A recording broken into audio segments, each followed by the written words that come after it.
Hans plays with Lottie, Lottie plays with Jane, Jane plays with Willie, Willie is happy again. Suki plays with Leo, Sasha plays with Brit, Adolf builds a bonfire, Enrico plays with it.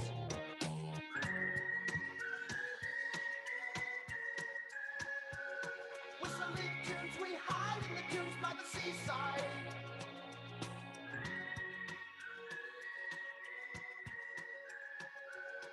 Whistling tunes, we're kissing baboons in the jungle. It's a knockout.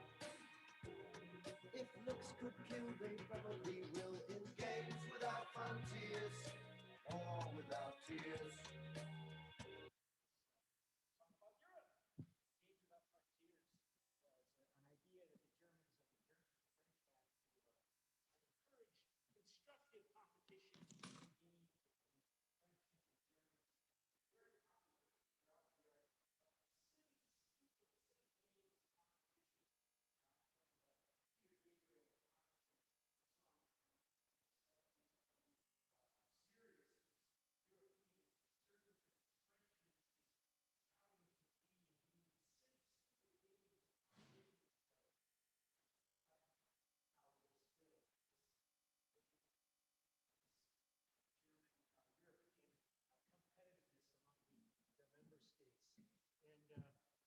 Saw references to Adolf, Enrico, and Sasha. Of course, these are all European names. I have to remember to use the microphone. Okay, so before I forget, let's go to the smart attendance and start attendance, and your number is 962. 962 is your number, and so let me see if I can go to chat. Is this where chat is? Which one is chat? So 962, since that seems to be the standard practice, is to put that in the chat box. So 962, and how do I close the chat box? Go here? Oh yeah? This one?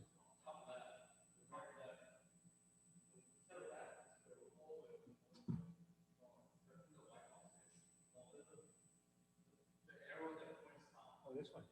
Thank you. This one? Oh, thank you. All right. Okay, so I think maybe let me show you what's going on most recently. And of course, I'm always interested in showing how the topics we cover in this class are relevant to your life.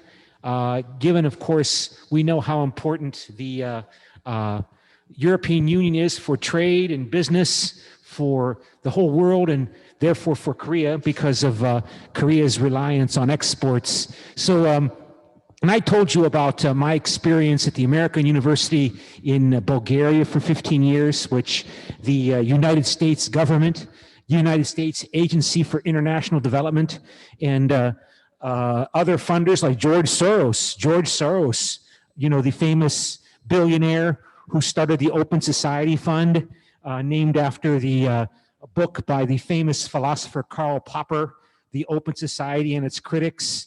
George Soros, the Hungarian Jewish British billionaire, bought all of the books, all of the textbooks for the students at the American University in Bulgaria, at least for the first, I think, 7 years I was there.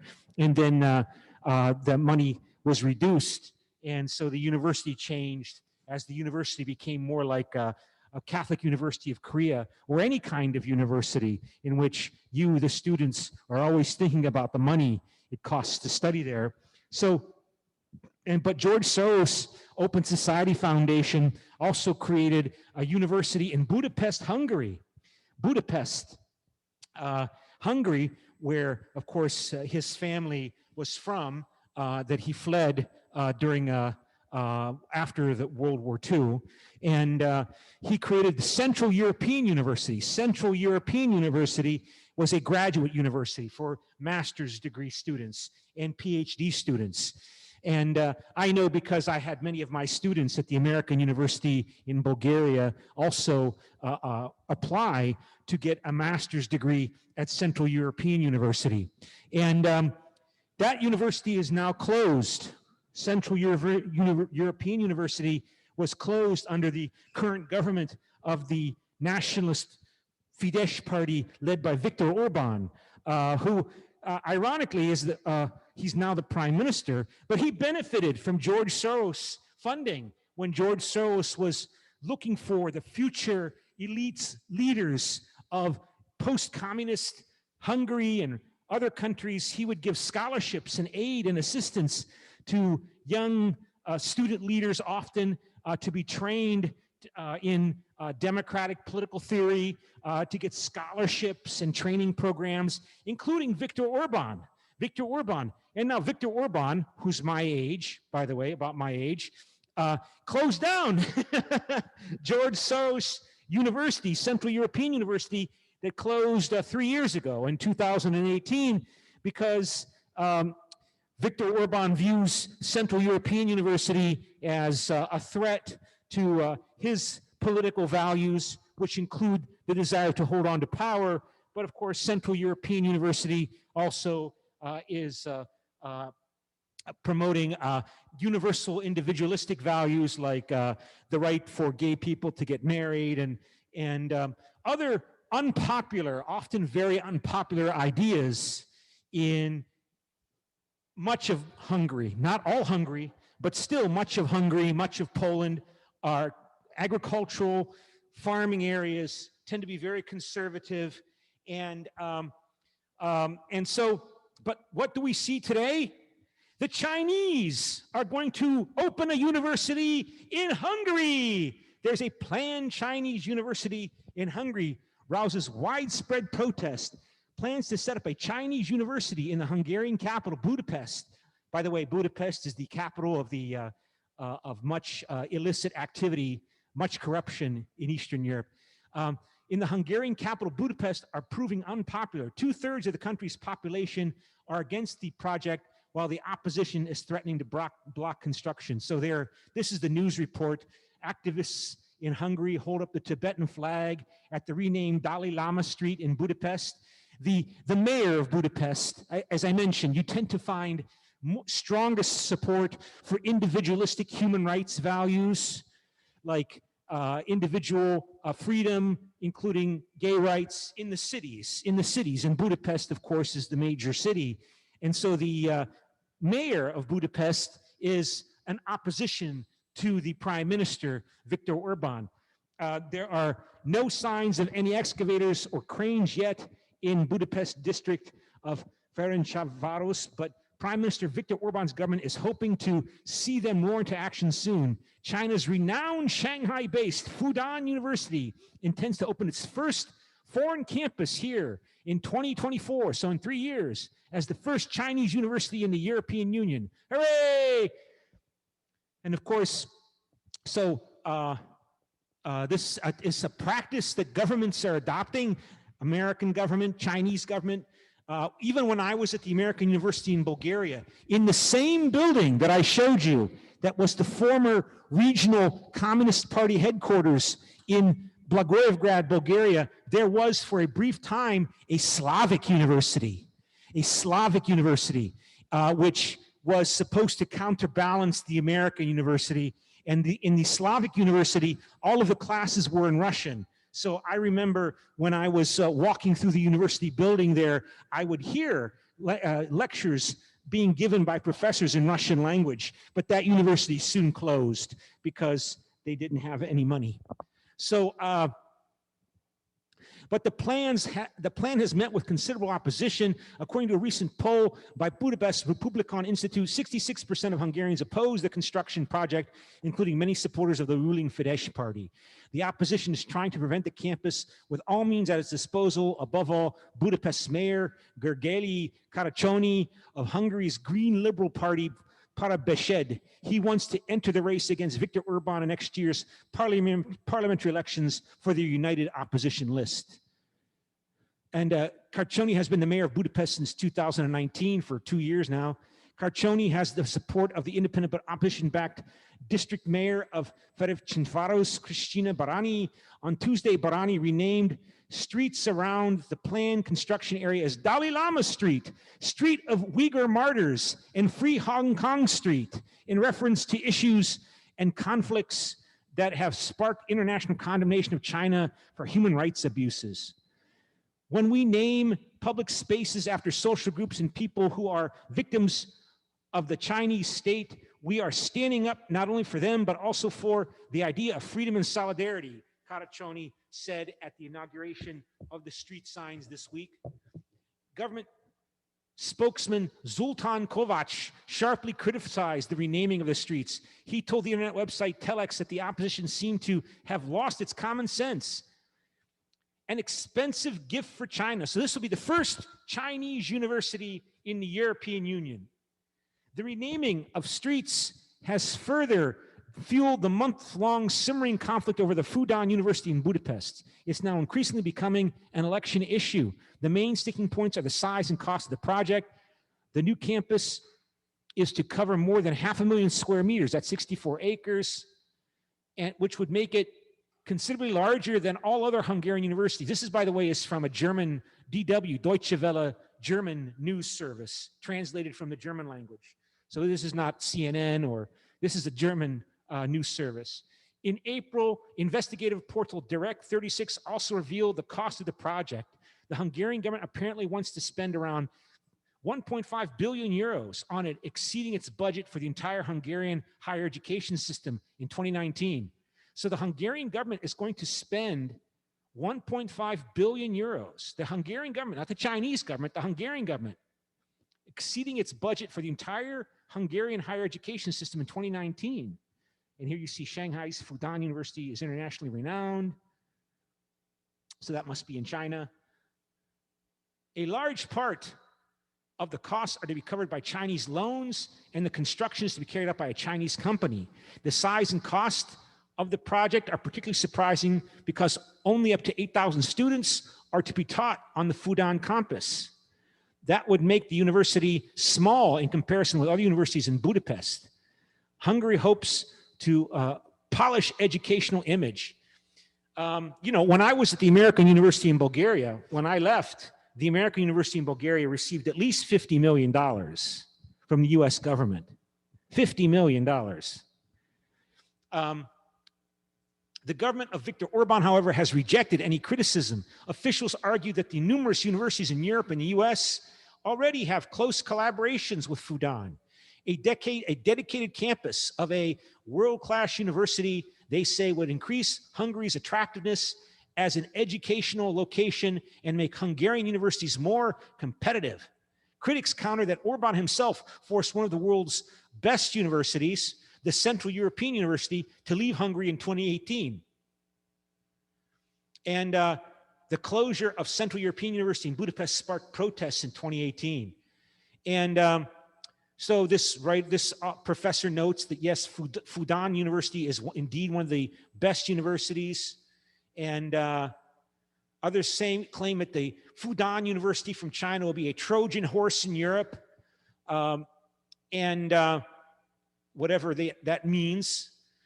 In recent years, the government of Viktor Orban has indeed intensified its relation with China. Most recently, Hungary's foreign minister criticized sanctions imposed by the EU on China for massive human rights violations. In early May, so a month ago, a Hungarian veto forced the EU to shelve plans to issue a statement condemning China's Hong Kong policy. During the COVID-19 pandemic, Hungary became the only EU country to rely on the Chinese vaccine Sinopharm. There you see Viktor Orban and Xi Jinping. China's investing lots of money in other projects too in Hungary, like in the infrastructure, roads and railroads. For China expert Matur, it is obvious that the growing ties between the two nations have led to the choice of Budapest as the location for China's new university. In Berlin or Paris, the Fudan University would have had to fear political scrutiny. Budapest, on the other hand, is a politically safe space for China. No one will attack it here, at least not as long as this government is in power. So please respond to the following statement. A branch of China's Fudan University in Budapest will likely intensify European disintegration. So the Fudan University in Budapest will likely intensify European disintegration. You're reading about European integration and disintegration in the last chapter, in chapter 19, short chapter summarizing these topics. So what do you think? Do you think China's close ties with Hungary will intensify European disintegration, or make not much difference, or in fact will increase European integration, perhaps by counteracting American influence? So let's go to the where are the polls here? Where are the polls? This one. Okay. And so let me see if I can find them here. There it is. So what do you think? Do you strongly agree, neutral, cannot decide, disagree, strongly disagree? That China's Fudan University in Budapest will likely intensify trends towards European disintegration. And so we'll just let 1 minute for that. 1 minute vote.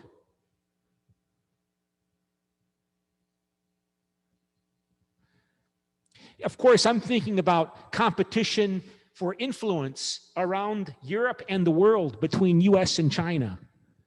So how do you think the Americans will respond to Fudan University in Budapest?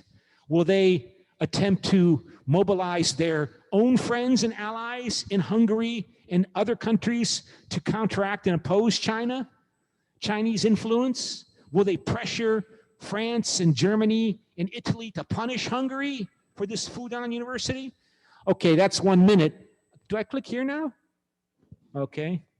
And then which one of these? Okay. So there you see the results. 4 of you disagree. 4 of you disagree. So then, could you explain your vote? Why do you disagree? So how do I make small groups? This one? Okay, so you want to just divide up into random groups and see what happens. So let's say 2 groups, and there you go. So let's make the person on the top there, the one that is responsible. So Sungunum, are you here? Sungun? Okay. And what about Pak Subin? Pak Subin going once. She's not here. What about Chon In Hyuk? Okay, so you be chair, Chon In Hyuk, for group 2. So can you contact Pak Subin and communicate? Why do you think, how did your group respond to this question? Do you strongly agree, neutral, cannot decide as a group? So can you communicate with Pak Subin? Do you have her email? Do you have her phone number? Let's see if I got her phone number here. So Pak Subin, and her number is, oh, I'm not supposed to show you that. So let me go to students. Let me see if I can do this here. Student monitoring, Pak Subin. Pak Subin, Pak Subin. So her number is, this is her number. Call her up on the phone. Will you please call her? Pak Subin, and say, talk to her, communicate with her, okay? And the other group, can you come together and discuss what your view is on this question? Why do you think, most of you seem to think it makes no difference, you disagree, okay?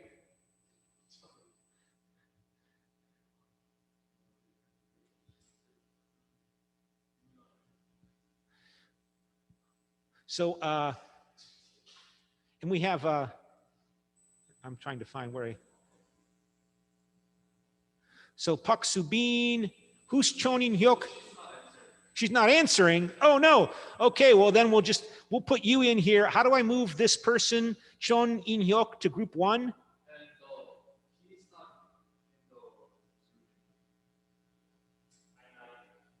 Okay, well, let's put you all together in group 1. So how do I move you to group 1, Chon In Hyuk?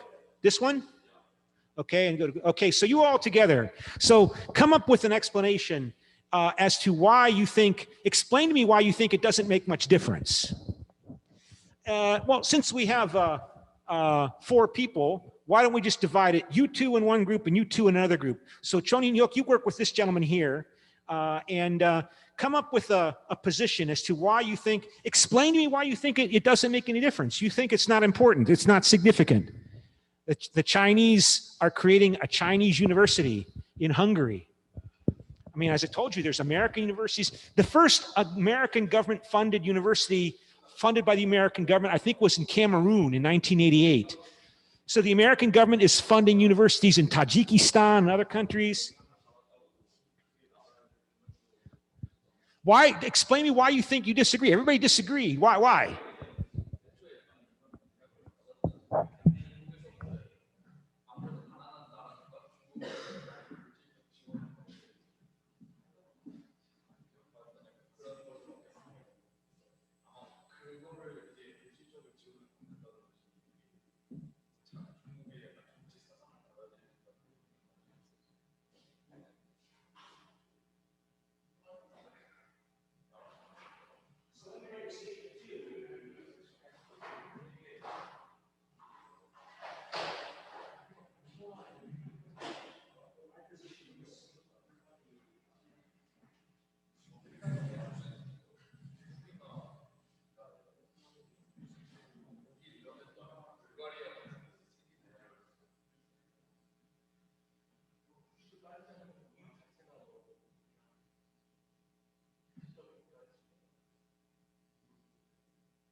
The Chinese and the American conflict is going to intensify. They're both nation states. Both are intensely nationalistic. Both are going through tremendous amounts of change with the COVID-19 pandemic. And they're, in a nuclear era, since 1945, we see that great powers are more likely to engage in what I call competitive interference, or what my professor called competitive interference. Big countries cannot fight wars directly with each other like they did during World War II and World War I. So what do? They engage in competitive interference in the internal politics of Korea or in the internal politics of Iran, or in the internal politics of third countries, aiding and supporting their local allies and clients in Hungary, in Korea, in Vietnam, in Myanmar, in all of these countries, because these nuclear powers, these nuclear countries like United States, Russia, China, they can't fight wars directly with each other like great powers did 150 years ago. Because if they go to war with each other, they are killing themselves because of nuclear weapons. So they fight their wars indirectly. They battle indirectly. We saw that during the Cold War from 1940s until 1990. And that's how countries fight nuclear war. That's how they fight war in the nuclear era. They fight through competitive interference, covertly or more or overtly, but they fight by helping their friends in Hungary against America's friends in Hungary, or America's allies or clients in Hungary. And they do it secretly or covertly or unofficially, giving them money, giving them support. And in these nationalistic countries like Hungary, who have already strong conflicts between themselves, like in Poland, between people who are seen as the children and grandchildren of communist Chinulpa working for Moscow, and the nationalists who are Catholics. They see these groups now continuing to be traitors, serving Moscow or serving Beijing. And when you label somebody traitor in a nationalist country, it makes people very emotional, right? I mean, when I say Chinulpa to you, Korea is a very nationalistic place. When I say Chinulpa, I see Koreans get, who collaborated with the Japanese? Who is rich and prosperous today because they're Hal Amoni and Hal Aboji collaborated with the Japanese 70 years ago. It's not fair. It's not fair, right? So you have an understanding to these emotions. So this is my concern, right? That I think Viktor Orban and the people he represents, they hate, and like in Poland, they hate that still the most prosperous, successful people in 2021 in Hungary today are the grandchildren and children of the people that were the Communist Party members until 1990. And I think that's a lot of this resentment, a lot of this desire that, hey, we want to be part of the elite and we need new friends the way those communists worked with Moscow. And now, of course, they're working with George Soros in the European Union, because the European Union, remember, they don't want people to have revenge against the communists who worked for Moscow. As I showed you in a previous class, right? Tadeusz Mazowiecki, the former prime minister of Poland, said, we should draw a thick line between the past. We'll just forget about who served the evil Stalinist communists in Warsaw or in Hungary. And of course, a lot of people don't want to forget. So I think what I think is going on here is Viktor Orban represents those people who want to have their friends, their great power friends, who can let them make some money.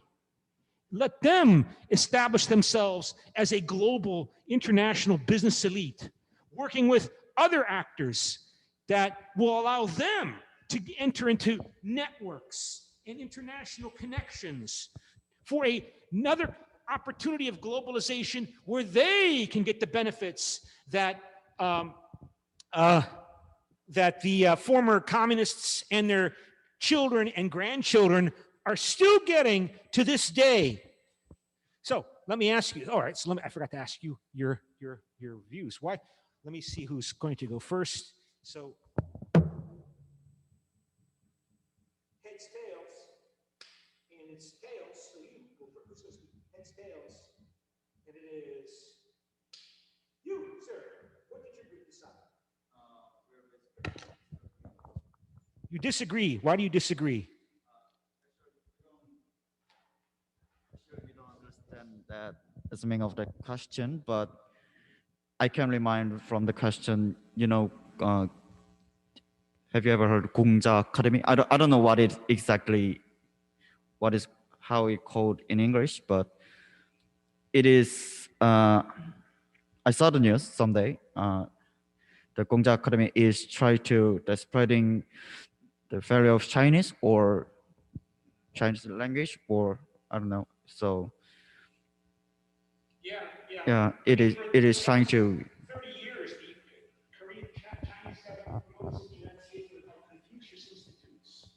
Confucius, you have that here? I think that's what it was. Yeah. And now the American government is shutting them down. They've been there for decades.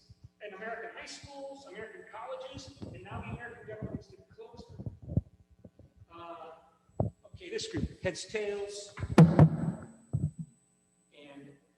Admiral D is always ahead, and it's tails, so you go. What did you decide? You said disagree, why? Yeah, so we also disagree about it because and like all due respect to to the nation, but and the problem is like we kind of thought like how consequential is Hungary to the whole of Europe and whole of the world, and isn't this just just a little incident really, just an incident of people just not seeing eye to eye, and that it's not about Hungary in embracing Chinese values. It's more like Hungary just embracing Chinese capital more than anything else. So that's what we thought. Yeah, money. Yeah.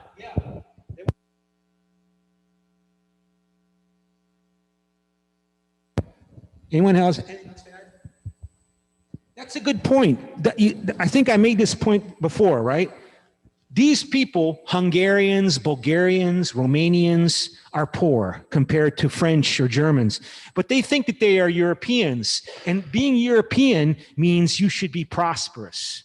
So they think of themselves as Europeans, and so they desperately want money, because being European means you live like a German, you live like a Frenchman, you live like an Italian. So that's very much part of this European ideal, that Europe is about wealth, democracy, prosperity, democracy, but let's not forget the prosperity, the money, right? And I'm sure it's not because Viktor Orban has a great love for Chinese culture, but he does have a great love, and the people he represents have a great love for getting access to business opportunities to make profit. And China appears to be doing quite well in that regard. So, all right. This resentment regarding the old communist elite still benefiting from the, let's see if I can find this here. Does this have the picture? Yeah, here you see, this is United States. How do I close this?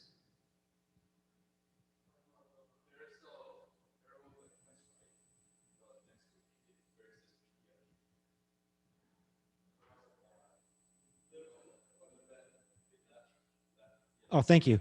So the United States government is putting sanctions on Bulgarian political officials and economic officials, not political officials, but on powerful, rich people in Bulgaria for corruption and using their money to control and dominate the Bulgarian media and Bulgarian politics. So U.S. sanctions top Bulgarians for graft. Graft means corruption. The European Union does zilch. That's American slang for nothing. This is from Politico, which is, Politico, which is considered to be like left of center, but high reputation in the United States. And United States just put these sanctions on a couple days ago. And the claim is that these rich, powerful, corrupt individuals are using their money to control Bulgarian judges, Bulgarian editors of newspapers, Bulgarian television, and so that the democracy in Bulgaria is weak. But here you see, this is a businessman. His name's Dejan Peevski, and he is blamed for trying to control the Bulgarian newspapers and television and radio media market with his money for his own benefit. But then you hear, see, this is Sergei Stanishev. He's a former prime minister, not communist. He's a former Socialist Party prime minister. He was in the European Parliament. He was the leader of the left of center group in the European Parliament, Sergei Stanishev, and they're claiming that he's corrupt. So again, there's the belief is that this man, that he inherited his power and money through his family that collaborated and cooperated with the former communists. Again, this belief that this is still the legacy of communism. And so, yeah, I mean, I won't go through it all here, but this United States is putting sanctions on these individuals so they cannot come to the United States. They cannot do business with American banks because of Bulgaria being the most corrupt country in the European Union. So again, this resentment, this scapegoating, this belief that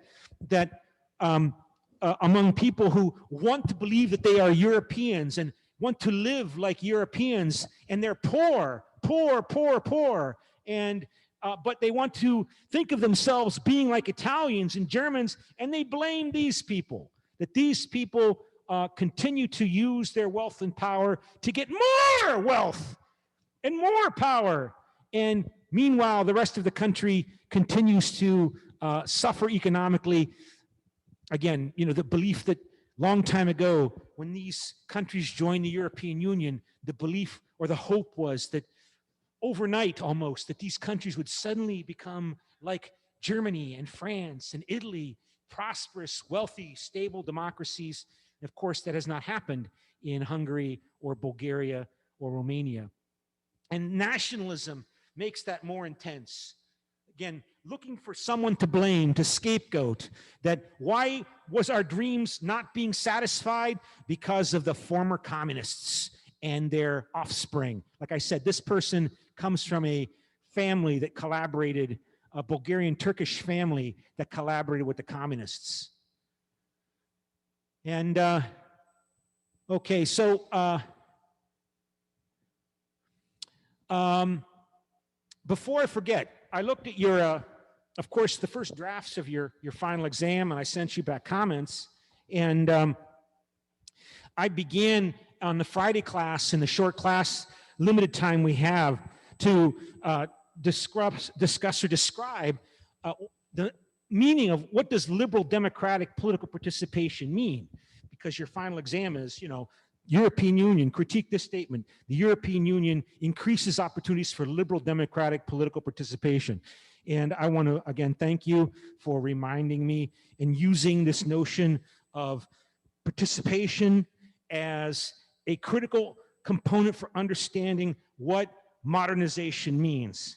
If the essence of modernization is the shift in a society from ascription to supposed achievement for the respect and honor that you and I get from the other members of society, then we see when that shift and change happens from traditional feudal societies to modern societies, there are four critical trends in politics that change politics, that define what it means to be modern. And the most fundamental of that is that people understand that the world is made by humans, not God, not Buddha, not the Hindu gods, not Allah, human beings determine your well-being and my well-being. So I want to participate in running and governing, in shaping the society. I want to participate in choosing who is going to tell me what to do. What right do you have, sir, to tell me to pay taxes, to go join the army and fight war? What right do you have? You would say, for hundreds of years, I have the right because Allah or God made me king. That's not good enough anymore. You have to prove to me why you should be in charge and have the right to tell me and him what to do under threat of punishment if we do not obey you. So what does liberal democratic political participation mean? It means that we want to participate, and that means we try to influence each other. I try to get you to vote or behave the way I think you should vote and behave. But how do I control you? How do I attempt to persuade you? I can do it different ways. I can say, you do what I want, or I'm going to hurt you. Coercion. We all know about coercion. I try to influence you by the threat and use of pain. Force. I can take all your money. I can torture you. I can kill you. And the word gets out. Like I'm in East Korea. That's one way to influence you. Another way is, of course, do what I want. Do what I want, and I will pay you. You might not like me. You might not obey me. But you better obey me, or I'll hurt you. And if you obey me, here's some money. Okay? So coercion is one method by which we control people.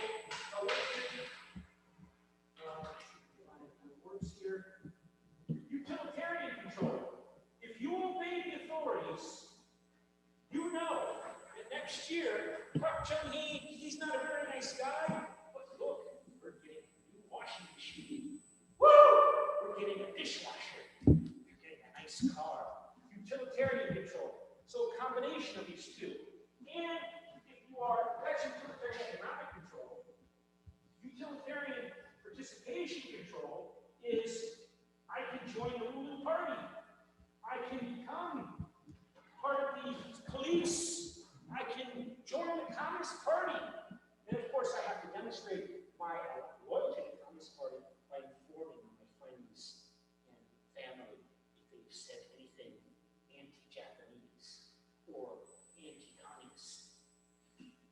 And the third kind of control that we have to influence each other in politics is, well, this is basically the kind of control that exists in societies in which people are not politically aware. Traditional societies, people obey the authorities because they don't even think about why they should obey.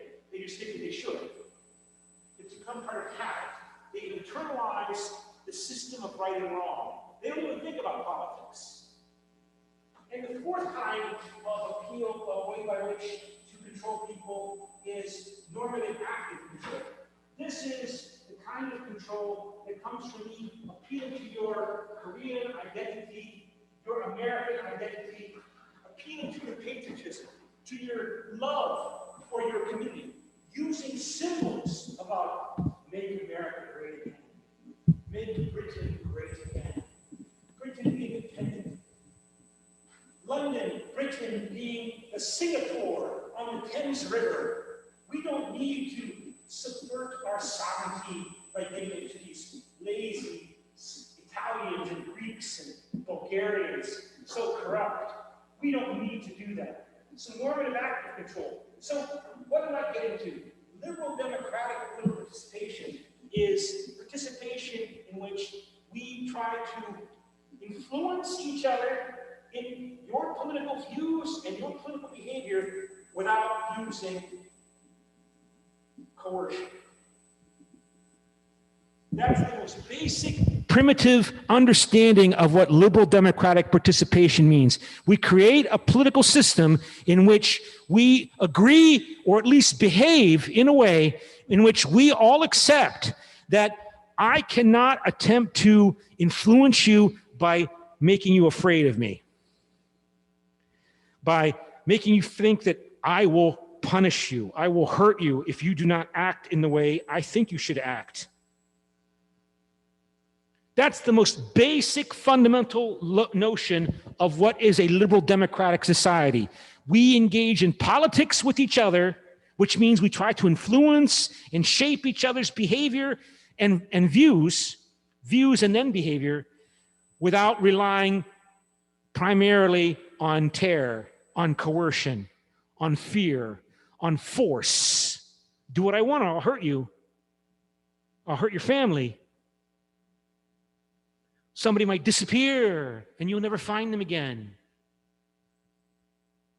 Like, you know, it was like Park Chung-hee's Korea. So, and of course, when we think about European societies, we think about liberal democracy, advanced, developed societies that have stable democracy in which political issues and policy questions are decided through elections and freedom of the media so that everyone has access to expressing their points of view and getting information freely, in which political leaders, prime ministers and presidents, they compete to win office, and then if they lose elections, they leave office without fighting or using guns and their military to take power, like Donald Trump attempted to do in January 6th, 2021 in the United States. So that's when we think about Europe, what Europe means. Europe is all about liberal democracy. It's supposed to be all about liberal democracy. And so does the European Union increase chances, opportunities for liberal democratic political participation? And I began to discuss a way by which to understand the different motivations that people have to participate in democracy. And you know, this isn't really the kind of format I want to see. I wonder if I can get this. Okay, there it is. All right. So, of course, Europe, Western Europe, Germany, Italy, France, they are developed democracies. So this is this is Abraham Maslow's hierarchy of needs. This is an old idea going back to the 1940s. And if you go into business administration to study management in a business, you're going to encounter Abraham Maslow's hierarchy of needs. And just to show you that there is a website for this on Wikipedia, just to show you this has been around a long time, right? That people have a hierarchy of needs. The most basic needs are to survive. So you need physiological needs. You need to satisfy your need for food, water, warmth, and a place to be safe from being killed.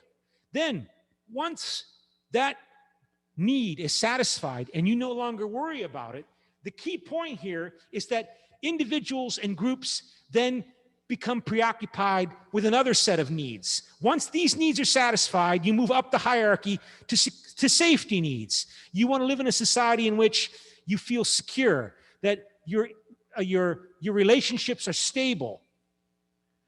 Okay, and then once you live in a world in which relationships are stable, in which the police are relatively effective, in which you don't have to worry about, you know, being hurt when you step outside your living space, then you start focusing upon more complex, sophisticated needs. The need, once you take these for granted, these are satisfied, then we see that societies and people tend to show a focus on these kinds of needs. The need for good quality relationships, the needs for emotional satisfaction, love, good, deep personal friendships, right?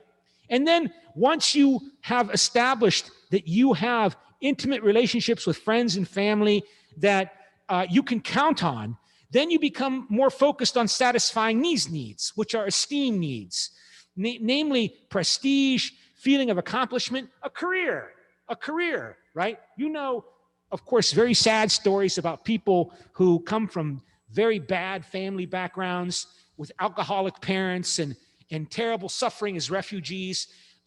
They're less likely to become people that are fully focused upon, you know, studying foreign languages and getting into a sophisticated university and acquiring a great career. They're focused on basically trying to satisfy these lower level needs. And once you satisfy these needs, then you work on or focus on self-actualization, which means basically allowing your own unique personality and characteristics and drives to flourish, to be satisfied, and stop worrying so much about what other people think about you. So the reason I'm mentioning with this with regard to liberal democratic political participation in Europe is that in societies in which there is a strong welfare state, in which people don't have to worry about, am I going to be able to go to a doctor if I get sick? Right? Everybody in Korea, you know, if you get sick, you're going to be able to go to a doctor. In the United States, that's not necessarily so easy. So more people in the United States are still focused on these concerns, particularly among the lower socioeconomic classes in the United States. But generally in Europe, with the most advanced and developed welfare states, you see that people take these needs typically for granted and focus on these other needs, including self-actualization needs. Self-actualization includes concerns with unusual global concerns. The point I made at the last class, I think, was that nationalism tends to associate with these needs. People tend to be preoccupied with their national identity and seek refuge and satisfaction of themselves and their validation of who I am by working for the true liberation of Poland from the former communists, or the true liberation of Hungary today from the former communists, right? You have lots of people that were among the elite from the communist period that are doing quite well in the European integration. Sergei Stanishev, right? He becomes a leader in the European Parliament. Those people who were Chin Il-pa, who went and joined the Communist Party and betrayed the nation, and then were allowed, by demonstrating their loyalty, to go study and polish their English in London or some other country, right? They're doing quite well 30 years later in 2021, and their children are doing quite well in 2021, right? But then there are all those other people who feel like, I can't make enough money to live like a European. I barely make enough money to make it till the end of the month. And I'm considered to be a failure. I'm not living like a German. I'm not living like an Italian. What's wrong? And who's to blame? Nationalism tends to associate with these needs, okay? So it's not surprising that in Germany, the most developed welfare state and advanced country in Europe, that you have the Green Party, right? The Environmental Party, the strong LGBTQ rights movement. And this is another famous theorist, Carl Jung. He may be one of the most influential social scientists of the 20th century, Carl Jung. He developed a list of behavior traits that correspond. Well, he didn't explain how these behavior trait clusters correspond with these needs. I think they do correspond, but I can't tell you what is the causal relationship. But I think there is some kind of relationship between why it is somebody who's focused upon achieving confirmation from other people in society, you, me, that I am indeed somebody that you should respect, that I have achieved and you should respect me. It tends to focus on what he called aggression, right? Discipline, property, getting money, right? We tend to respect people who have lots of money. Getting published, somebody who is more focused on these lower level needs will show these kinds of behaviors. So the reason why this is interesting is because you can tell that if you know somebody, for example, a student who is quite willing to help his friends cheat on tests at Catholic University of Korea, that tells you that that person might well be preoccupied with these needs, right? So if they're primarily loyal to their friends, even doing bad things, like helping them cheat on tests, right? That tells you that this person might well be focused on these needs. Whereas somebody who is fighting for, to protect animal rights, for example, or to work for the well-being of refugees trying to come into South Korea, unpopular positions, right? South Koreans do not want Yemenis coming to Jeju Island and staying there. These are desperate people. They're fleeing their homes and their families because they face a choice about staying and dying or starving and getting out. But still, people who are nationalists, they tend not to want to hear that. What kind of person works to help those people? Right? So, that's why I introduced this framework for understanding what liberal democratic political participation is, because liberal means tolerant. Somebody who is self-actualized, and your best professors and teachers in school are self-actualized, because if I'm self-actualized, then I basically understand this, that people go through this process. And if you're a child in school or a young student, I understand, or should understand, that you are going through this development process. And people who are in these needs, they are more likely to use or view society as a means, people within society as a means, as tools, as instruments to get what I want. But people who are here are less likely to view people as tools, as instruments, as means. Not consciously, but unconsciously is how people act in this way.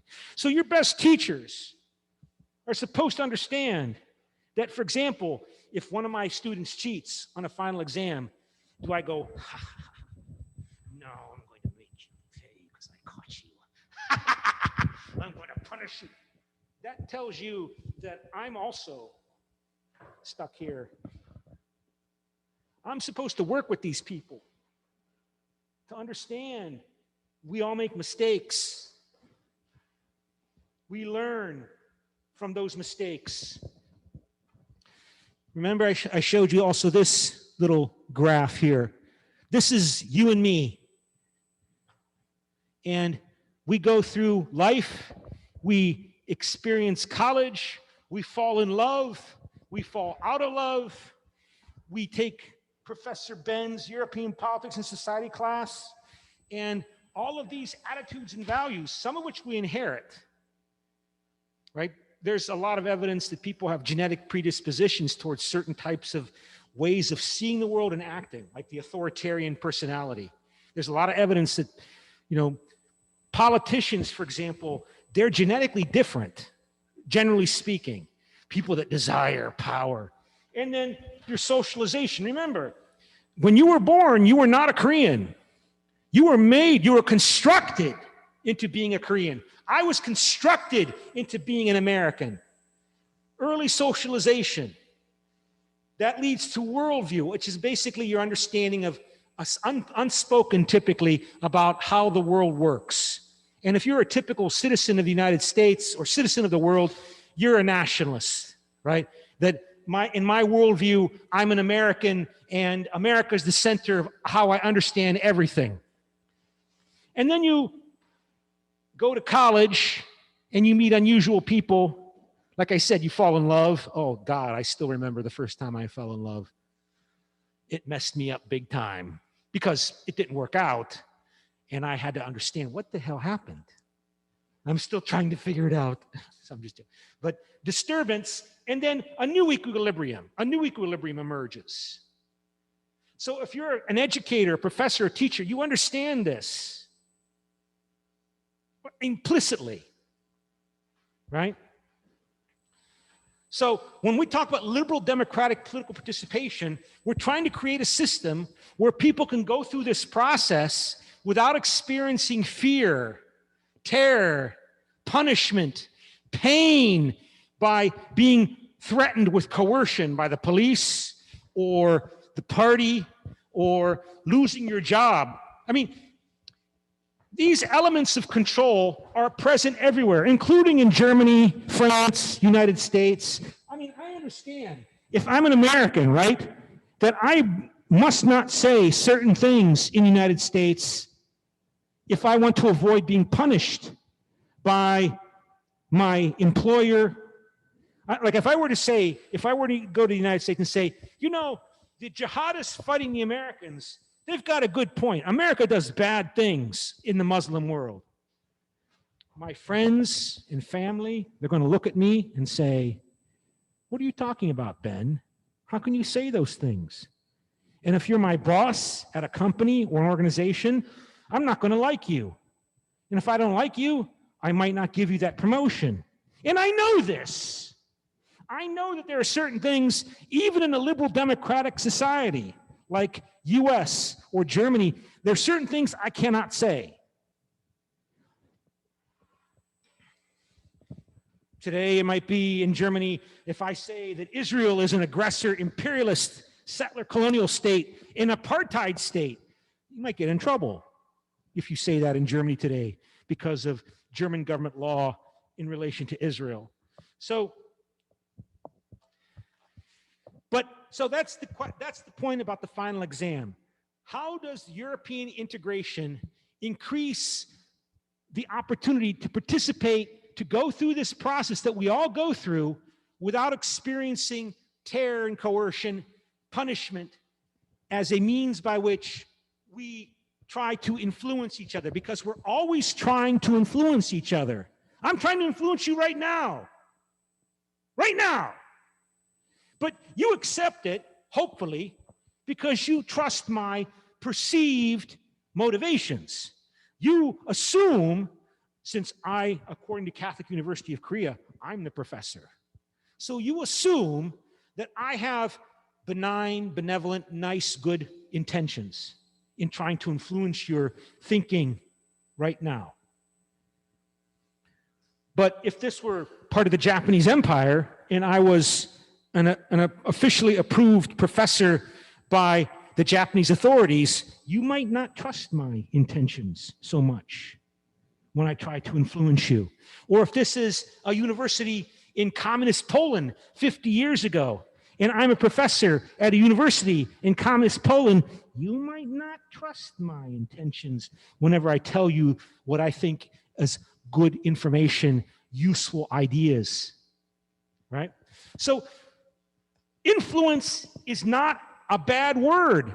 That's what makes us human beings. We're always trying to influence each other. We are social animals. No man is an island. As John Donne, the famous 17th century poet, said, we are who we are within society, which means we are homo politicus. We are by our nature living in a world in which we try to achieve and satisfy our needs through influencing the people around us and them influencing us.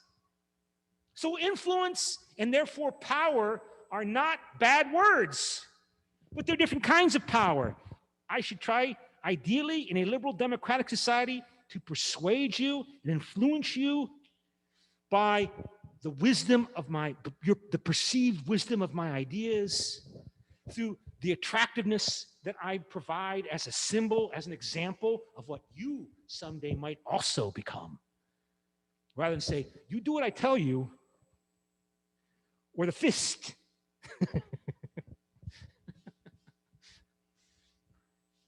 So that's the philosophy behind what the European Union claims to be. It claims to be a civilian superpower, a soft superpower. It's a beacon. It's a model for you Koreans and Chinese and Russians and the whole world about what humanity could achieve in freedom and prosperity for all if you follow the European model. Do you believe it? Is it viable? How much is it based upon the American fist? How much is it based upon convincing you Europeans that the Soviet Union was a Russian version of Nazi Germany and you Europeans are afraid of the communist Soviet Moscow regime? Or China. China is a Chinese version of Hitler's Germany, as some people are claiming. Not everyone, but some people are claiming in the United States. And what should Europe do? If Europe is all about freedom and development and prosperity for Europeans and the world, what should they do as the Americans and the Chinese enter into a new Cold War? Remember, you Koreans, you know the cost of the Cold War. How many Koreans died in the Korean War? Millions. And that Korean War happened because of the Cold War. because of the American belief that the Soviet Union was behind Kim Il-sung's move.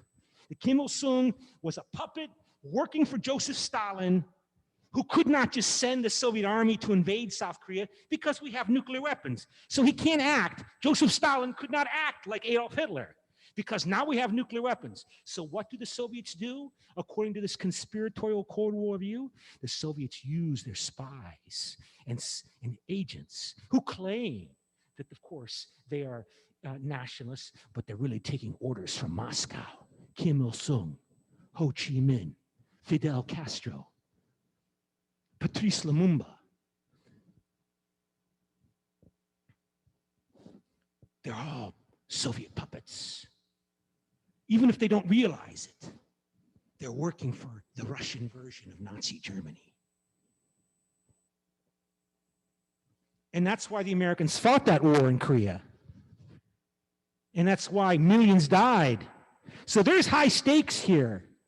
If the European Union is all about freedom and democracy and lifting up Europe and the world towards a world without war, with rule of law, these questions about what are the motivations for China's belligerence, what are the motivations for America's belligerence, are critical issues for Europe and the world. Because, as I said, in the nuclear era, countries that are in intense conflict with each other fight indirectly by intervening in Iraq or Afghanistan or Myanmar. And they have ethnic groups within those countries that don't like each other. And they will say, please, Moscow, help us. We're Kachin Chinese minority. We don't want to be ruled by the Myanmar Burmese majority or the Rohingya. And they will appeal to Moscow and Washington, or whoever will listen, Tokyo, New Delhi, and New Delhi, Tokyo, Washington, Beijing, Berlin will respond in terms of how intense their conflicts with the other great powers are in the world. Because they're afraid that if we don't keep our people in power in Naypyidaw or in Santiago, Chile, the Soviets or the Chinese will put their clients and allies in power through spies and subversion and covert operations. So this is the task we confront. Can the European Union avoid? Remember, a country can be belligerent and nasty in international affairs because it's aggressive. I think, like some of you were in the foreign policy class last fall, right? I can be aggressive because I think you're a sissy, and I'm going to show you I'm in charge because you'll back down. Or I can be aggressive because I'm afraid of you. Not aggressive. Be careful. Belligerent. I'm a tough guy. See how tough I am? Don't mess. So I can be belligerent because I'm afraid, or I can be belligerent because I'm Adolf Hitler. I think you're a sissy. So why is China belligerent? Why is America belligerent? You can't just assume that countries are belligerent because they are aggressive.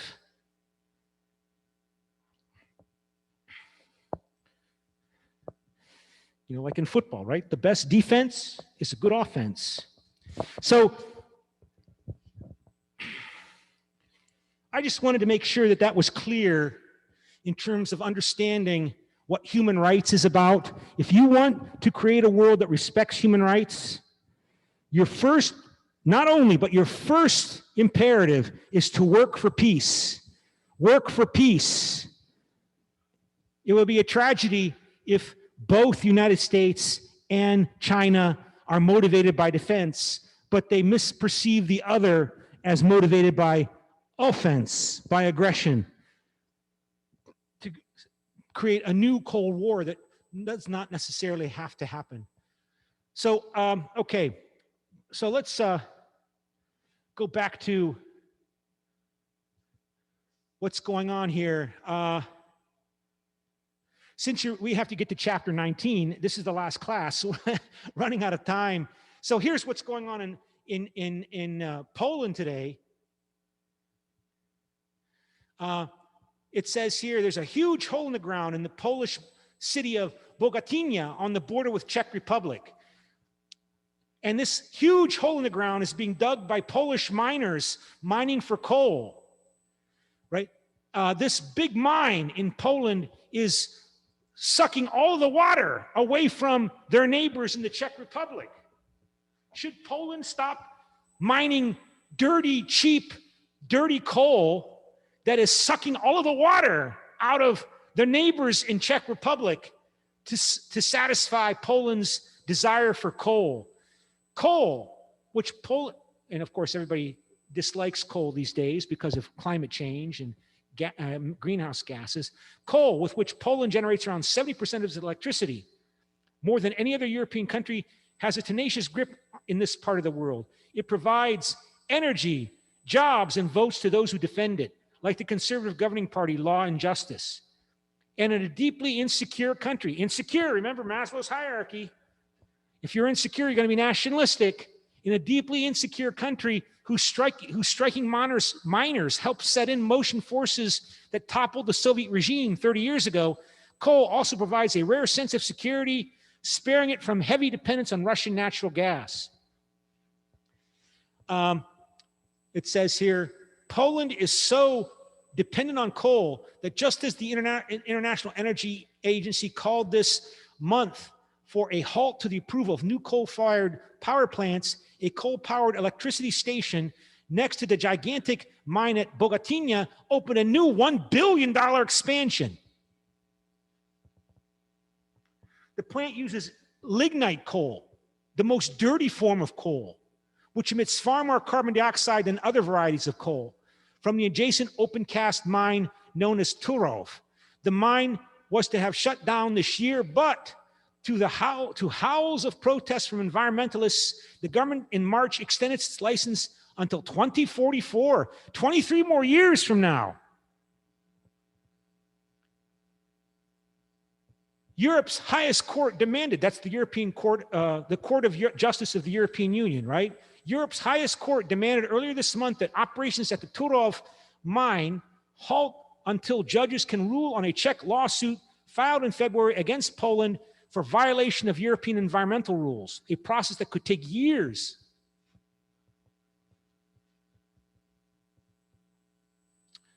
Again, remember, people who are nationalists tend to understand the world in terms of threats and opportunities for the nation.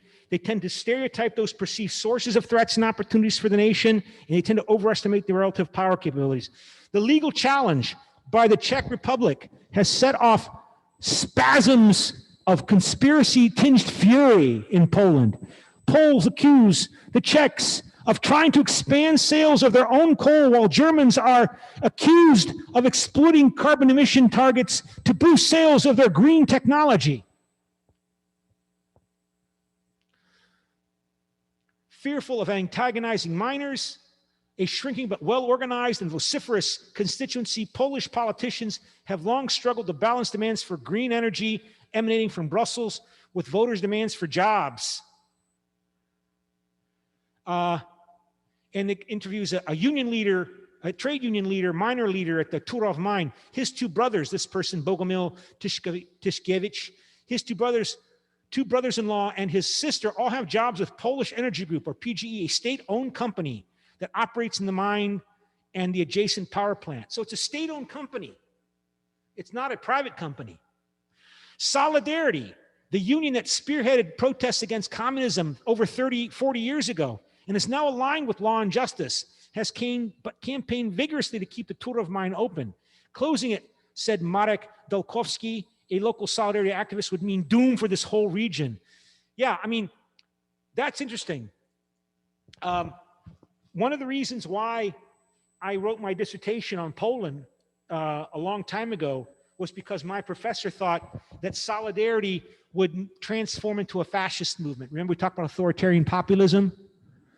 He was so impressed by how nationalistic the Poles are. And so Solidarity used to be in opposition to the Catholic conservatives, but now Solidarity has fallen in line with Law and Justice Party.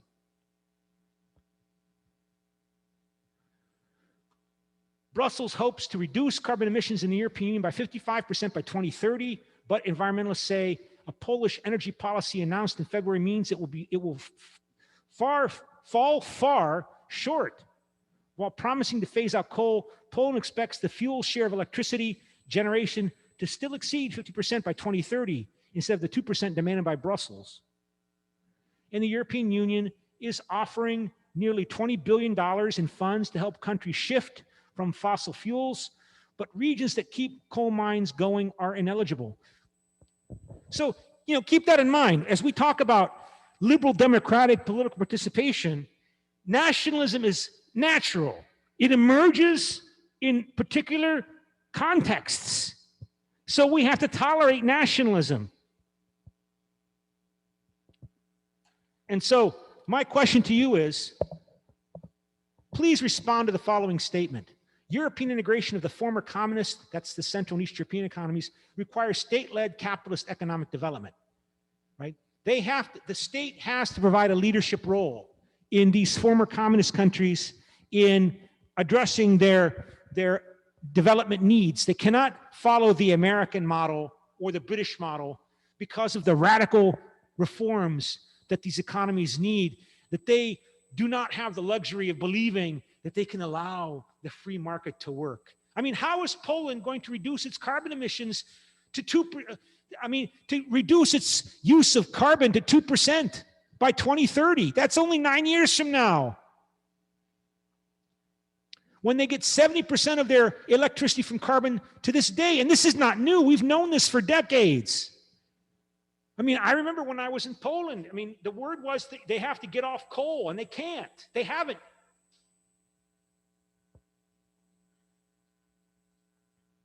So please respond. And let's see if I can do this. Close that and go here. And this one, okay. And go back. And let's see what else is here.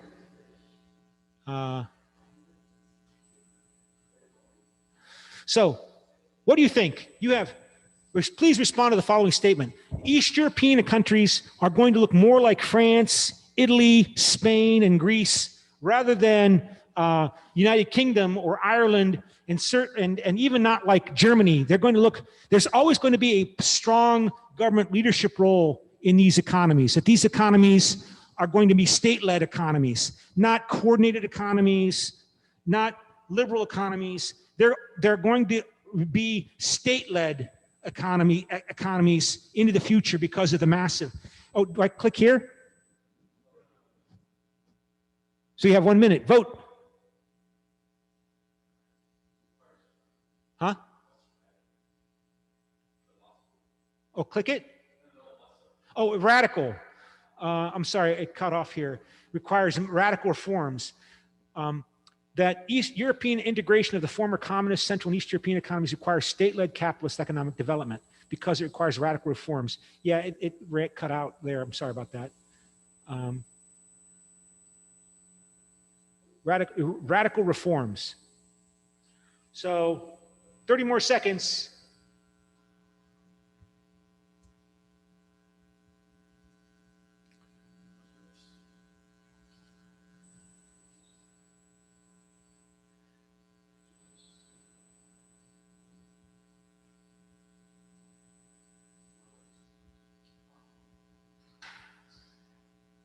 The powerful role for the state in these national models of economic development would you might argue, and that argument has been made, that increases the likelihood towards nationalism and nationalistic behavior in these countries, because people expect the state in the form of the government to play a leading role in their lives. Remember, 80% of your economic life is economics. 80% of your social life, of your life as a person, within society, we've talked about liberal democratic political participation, 80% of your social interaction is business or economic related, if you include your career, right? How you get paid, how you get the money to pay for your food and your house and your car and your children's tuition. Okay, so how do I stop this? Click here? Click here? Okay. And then that's the result. This one? Okay. So there you see. We have limited time here, and since we need to talk about chapter 19, I wanted to show you something that's also been in the news before we go to the notes for the limited time we have to talk about them, and that is to look at what people are expecting somehow Britain's relationship with the European Union will be like. So this is from just a few days ago.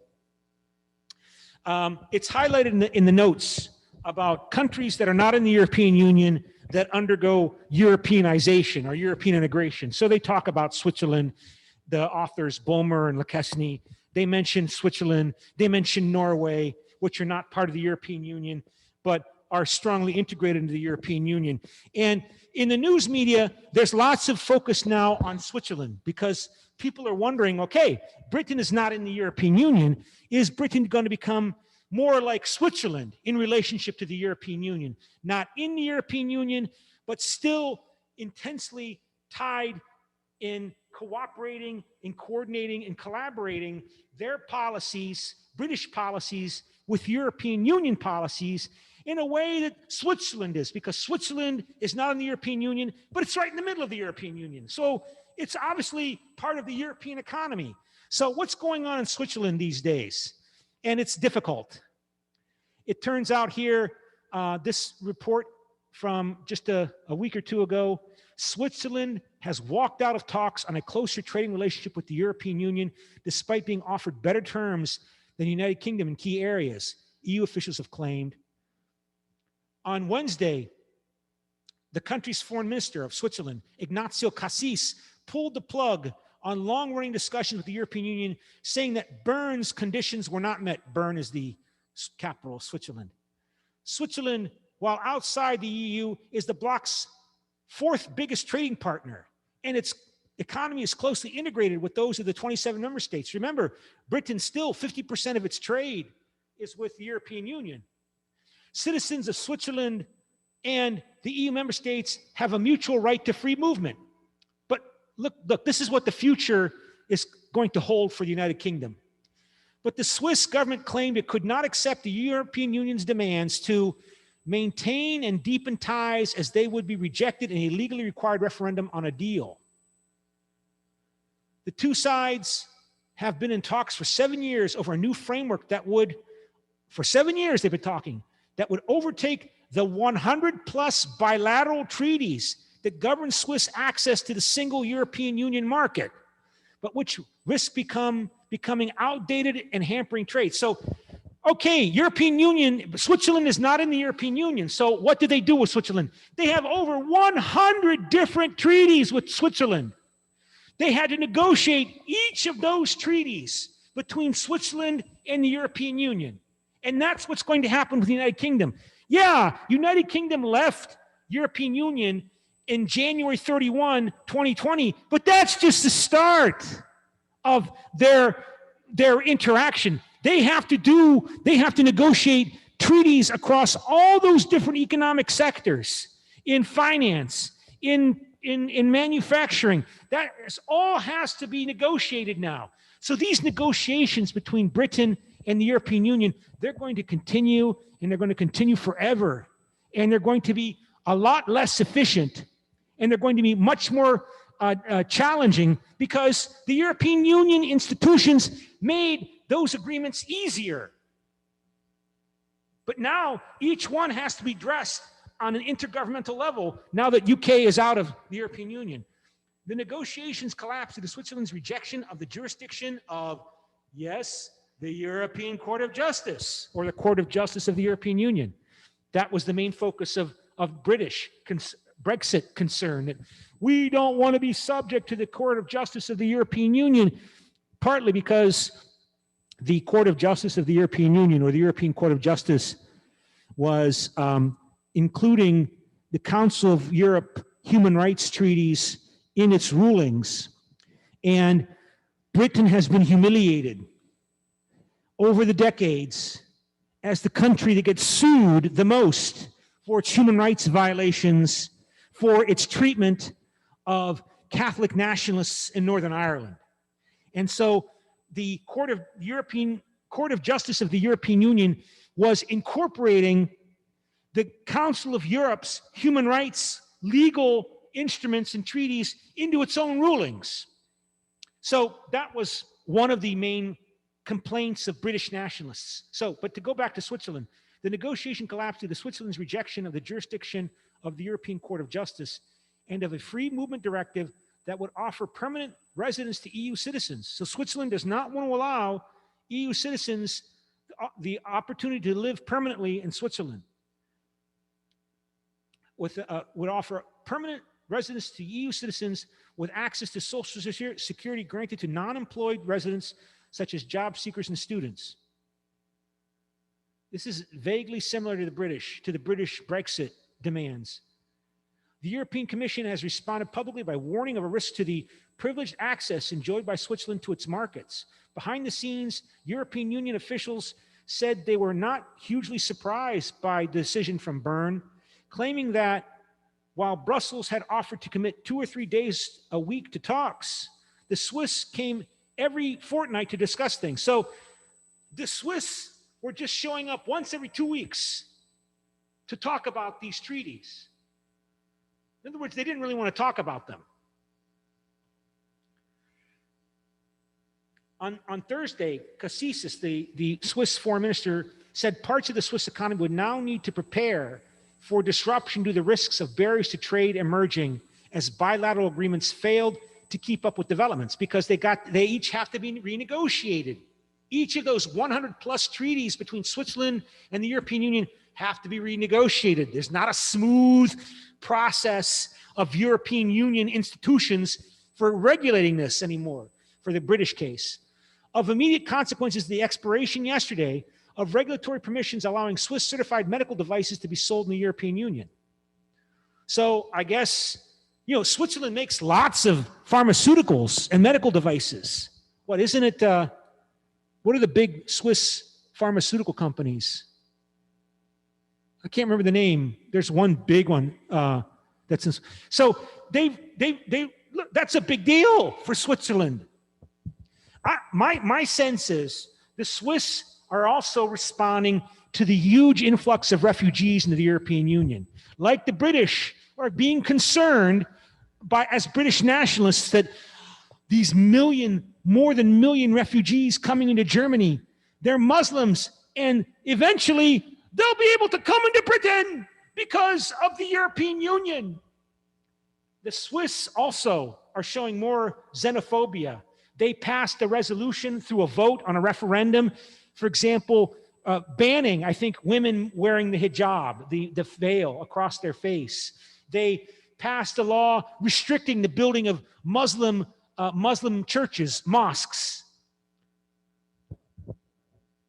So there you see something that we expect to see more of in terms of the European Union dealing with the United Kingdom. And I mention that because the chapter of the book highlights Switzerland as a case of a country that is Europeanized while not being in the European Union. That's what it means. Each of these sectors has to be negotiated under a separate treaty. So that, as I said, there's over 100 plus bilateral treaties between Switzerland and the European Union that have to be renegotiated.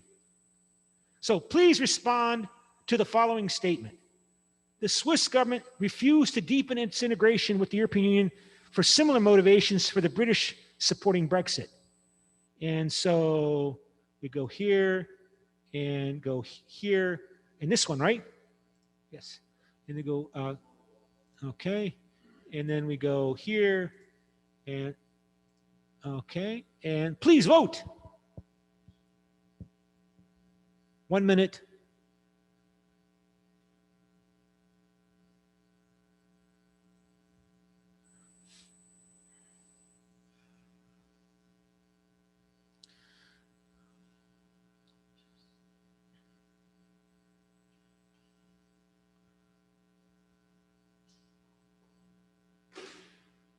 30 seconds.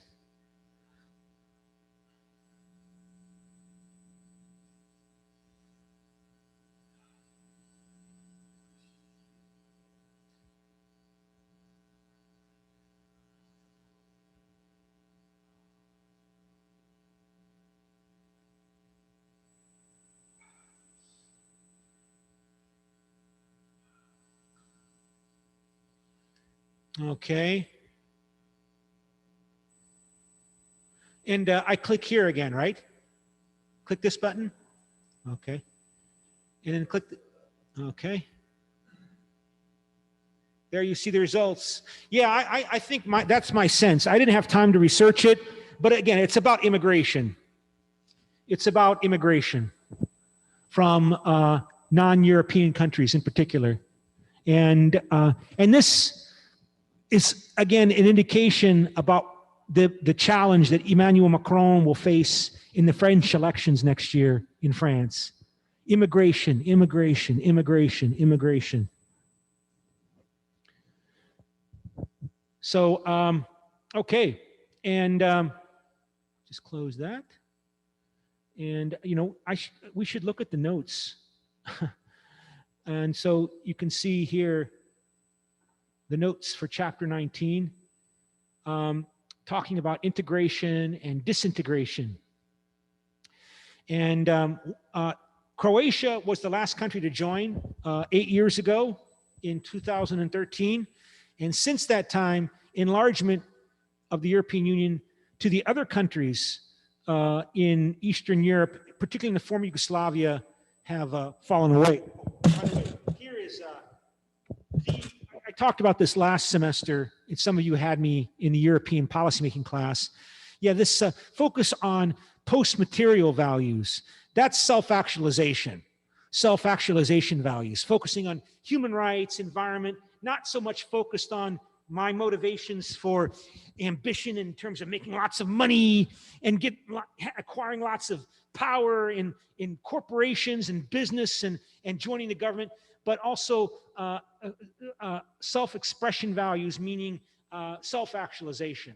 And so Ronald Engelhardt is the theorist at the University of Michigan who made his whole career trying to understand how politics in developed countries, advanced industrialized countries, changes and produces new social movements like the women's movement and the environmental movement and the animal rights movement and the LGBTQ movement.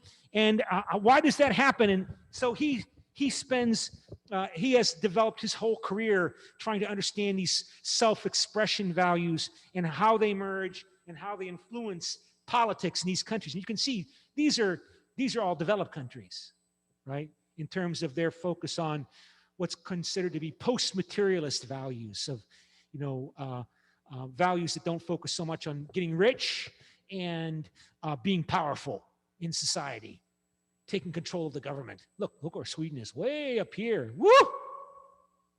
I think South Korea is here somewhere too.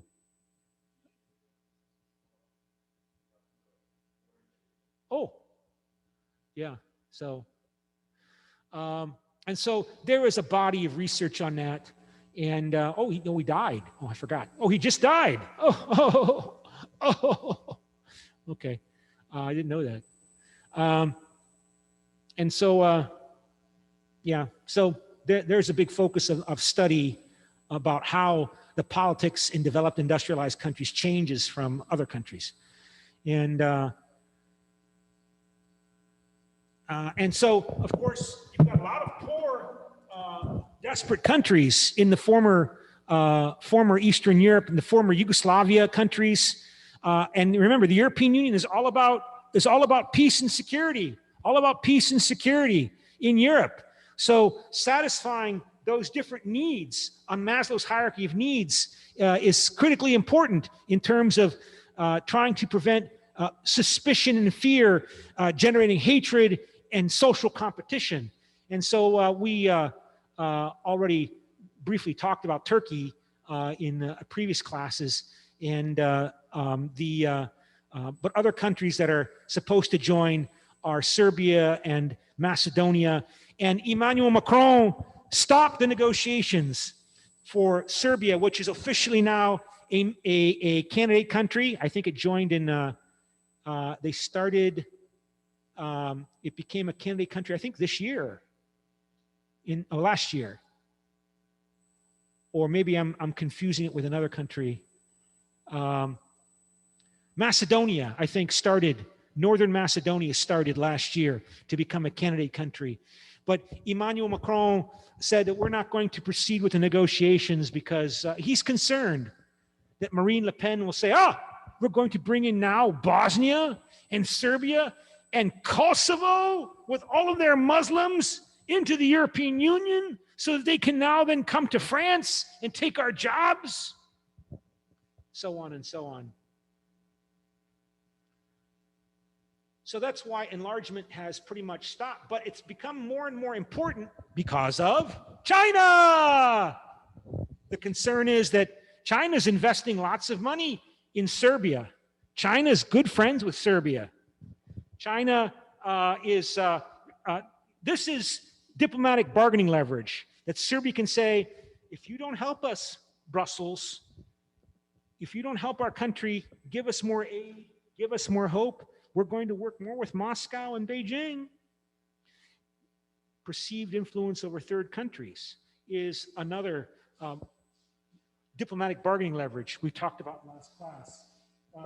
So wise and astute political leaders can exploit the changing conflicts and level of conflict between great power countries to use that changing context to get more influence over Brussels or Washington. And I showed you that at the last class, the bargaining leverage list, which I'm having trouble finding now. But that's included in that bargaining leverage list, diplomatic bargaining leverage list that if I could find it, but since we're running out of time, oh yeah, here it is, right? So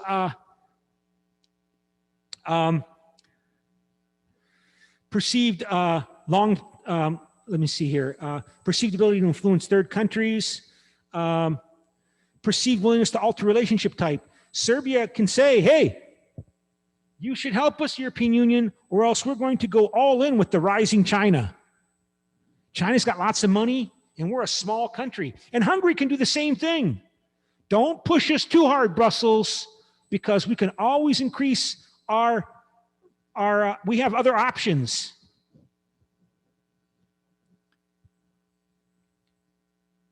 This is why countries like North Korea want nuclear weapons. Not because they want to use them, because it'll be death for North Korea, but accidents happen during crises. Perceived possible great power involvement, yeah.